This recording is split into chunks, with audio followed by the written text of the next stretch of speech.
Hello प्यारे बच्चों, नमस्कार। देखिएगा, एमसीक्यू की जो सीरीज है उसमें कुछ समय बाद ये क्लास डल रही है।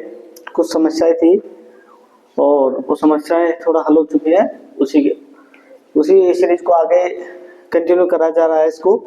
और अब ये लगातार क्लास आएगी आपकी और रोज आपको क्लास मिलने वाली है। देखिएगा, स्टार्ट करते हैं इसको। केएमएनओ को क्या कहा जाता है? जो केएमएनओ है, पोटेशियम, देखिएगा इसको क्या कहा जाता है? लाल दवा कहा जाता है, ब्लीचिंग पाउडर, फिटकर या सिंदूर है। तो इसको क्या कहा जाता है? केएमएनओ को लाल दवा कहा जाता है। लाल दवा कहा जाता है इसको इसका जो इस्तेमाल है वो किसके उसमें होता है? पानी को शुद्ध करने के लिए भी होता है और दवाइयों को बनाने में भी इस्तेमाल किया जाता है। बात करते हैं क्वेश्चन नंबर 2 की। निम्न में से कौन सा कारण है कि धातुएं अन्य तत्वों की अपेक्षा अधिक क्रियाशील होती हैं? निम्न में से कौन सा कारण है कि धातुएं जो है अन्य तत्वों की अपेक्षा अधिक क्रियाशील होती हैं?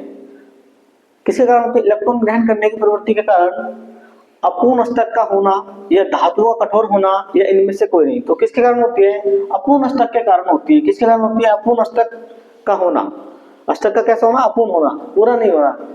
सीमेंट के जमने का समय बढ़ाने के लिए उसमें क्या मिलाया जाता है?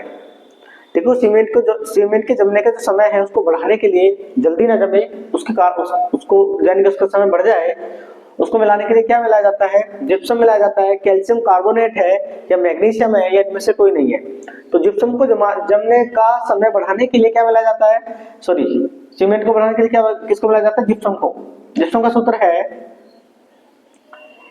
का सूत्र है क्या है इसमें? SO4 CuSO4, copper sulphate, CuSO4 होगा, जिप्सम का सूत्र होगा। आगे बात करते हैं क्वेश्चन नंबर 4 की। निम्न में से कौन सा शारीरिक अंग श्वसन क्रिया में भाग नहीं लेता? कौन सा शारीरिक अंग है जो श्वसन क्रिया में भाग नहीं लेता? बात करें श्वसनी भाग लेती है, वोमेन संपुट भाग नहीं लेता है, डायफ्राम भी भाग लेता है, श्वास नली भी भाग लेती है। तो क्या नहीं लेता? वोमेन संपुट भाग नहीं लेता है। शारीरिक अंग श्वसन क्रिया में, जो श्वसन की क्रिया है उसमें वोमेन संपुट भाग नहीं लेता है। कंपोस्ट खाद का बनना किस प्रकार की अभिक्रिया का उदाहरण है? बात करते हैं कंपोस्ट खाद की। तो किसका है? ऊष्मक्षेपी अभिक्रिया है, या ऊष्मशोषी अभिक्रिया है, या विस्थापन अभिक्रिया होती है, इनमें से कोई नहीं। तो क्या होता है? कंपोस्ट खाद का बनना किस प्रकार की अभिक्रिया है? ऊष्मक्षेपी अभिक्रिया है। क्वेश्चन नंबर 6 की बात करते हैं। कौन सा जीव निर्जालु व्याधि के लिए उत्तरदायी है? तो लीशमैनिया है, या ट्रिपेनोसोमा है, या एस्केरिस है, या हेलिकोबैक्टर है।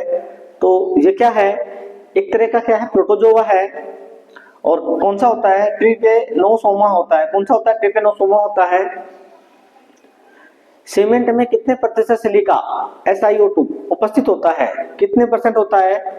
60 से 65%, 20 से 25%, 5 से 10%, या 2 से 3%। कितना होता है? 20 से 25% होता है इसमें सिलिका।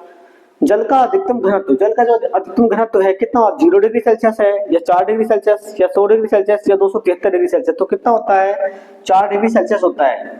देखिएगा, रोज किसी कारणवश अभी क्लास बीच में रुकी थी, अब वो रुकने वाली नहीं है। अब डेली क्लास होगी, डेली आपको क्लास मिलने वाली है। डेली आप नोट करेंगे और इनको साथ के साथ याद भी करना है। और वीडियो अच्छी लगती है तो लाइक करिएगा। धन्यवाद।